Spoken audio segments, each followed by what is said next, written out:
तांडव को supreme court से राहत नहीं, सुप्रीम कोर्ट का गिरफ्तारी पर रोक से इनकार। कोर्ट बोला, अभिव्यक्ति की आजादी के नाम पर कुछ भी नहीं चलेगा। राहत चाहिए तो हाईकोर्ट जाए। अमेजॉन प्राइम पर रिलीज हुई वेब सीरीज तांडव के निर्माताओं को जल्द राहत मिलती नहीं दिख रही। तांडव को लेकर विवाद लगातार बढ़ता जा रहा है। देश के कई राज्यों में सीरीज के विरोध में सुर उठ रहे हैं। निर्माताओं पर एफआईआर दर्ज करवाई जा रही है और इस बीच अमेजॉन प्राइम इंडिया की प्रमुख अपर्णा पुरोहित, निर्माता हिमांशु कृष्ण मेहरा, सीरीज के लेखक गौरव सोलंकी और एक्टर जीशान अयूब ने सुप्रीम कोर्ट में याचिका दायर की है। याचिका में वेब सीरीज के खिलाफ देश भर में दर्ज एफआईआर निरस्त करने की मांग की गई है।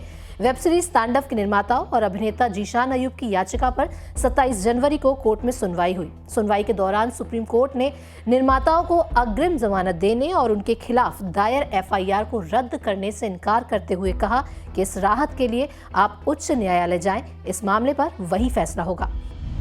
कई राज्यों में दर्ज की गई एफआईआर। उच्चतम न्यायालय ने धार्मिक भावनाओं को कथित तौर पर ठेस पहुंचाने को लेकर वेब सीरीज तांडव के निर्देशक और अन्य के खिलाफ प्राथमिकी रद्द करने की याचिकाओं पर उत्तर प्रदेश, मध्य प्रदेश, कर्नाटक को नोटिस जारी किए।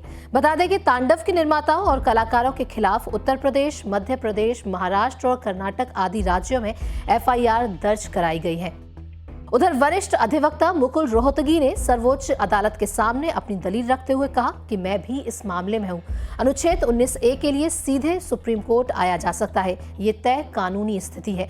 उन्होंने मांग की कि इस मामले में देश भर में दर्ज हुई एफआईआर को मुंबई ट्रांसफर कर दिया जाए। रोहतगी ने आगे कहा कि इस देश में लोगों की भावनाएं बात बात पर आहत होती हैं।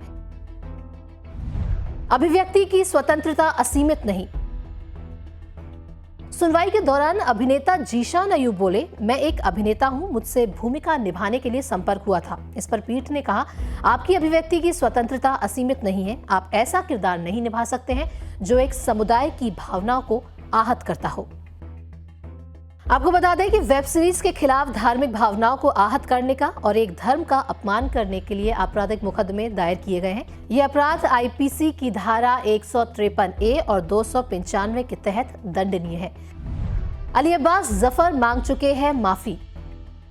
तांडव को लेकर सियासी बवाल के बाद निर्माता और निर्देशक अली अब्बास जफर पहले ही एक माफीनामा जारी कर चुके हैं। अली ने अपने ट्विटर हैंडल पर एक पोस्ट जारी करते हुए लिखा, हम अपनी सीरीज तांडव को लेकर बहुत ही ध्यान से दर्शकों के रिएक्शन को नोटिस कर रहे थे और आज डिस्कशन के दौरान मिनिस्ट्री ऑफ इंफॉर्मेशन और ब्रॉडकास्टिंग ने हमें बताया कि इस सीरीज के जरिए लोगों की भावनाएं आहत हुई हैं, जिसके लिए कई शिकायतें दर्ज हुई हैं। देश भर में एक के बाद एक लगातार कई वेब सीरीज पर बवाल होने के बाद अब confederation of all India traders यानी कैट ने केंद्रीय सूचना प्रसारण मंत्री श्री प्रकाश जावड़ेकर को पत्र लिखकर देश भर से ओटीटी प्लेटफॉर्म्स के लिए सेंसर बोर्ड की तरह एक अन्य बोर्ड बनाए जाने की मांग की है, जो प्रसारित होने वाली प्रत्येक सामग्री को देखकर हरी झंडी दे। कैट का कहना है कि यदि ऐसा नहीं हुआ तो ओटीटी जिस प्रकार से लोगों के जीवन में घुस गया है, वो देश की संस्कृति और सभ्यता में बड़ा जहर घोल देगा। बाकी इस रिपोर्ट में फिलहाल इतना ही। बाकी आप क्या कुछ कहना चाहते हैं, अपनी राय कमेंट के जरिए हमें जरूर बताएं। नमस्कार। हमसे जुड़े रहने के लिए हमारे YouTube चैनल को सब्सक्राइब करें और नई वीडियो की नोटिफिकेशन के लिए बेल आइकॉन को दबाएं। अगर आप ये वीडियो Facebook पर देख रहे हैं तो लाइक जरूर करें और ज्यादा से ज्यादा शेयर करें। धन्यवाद।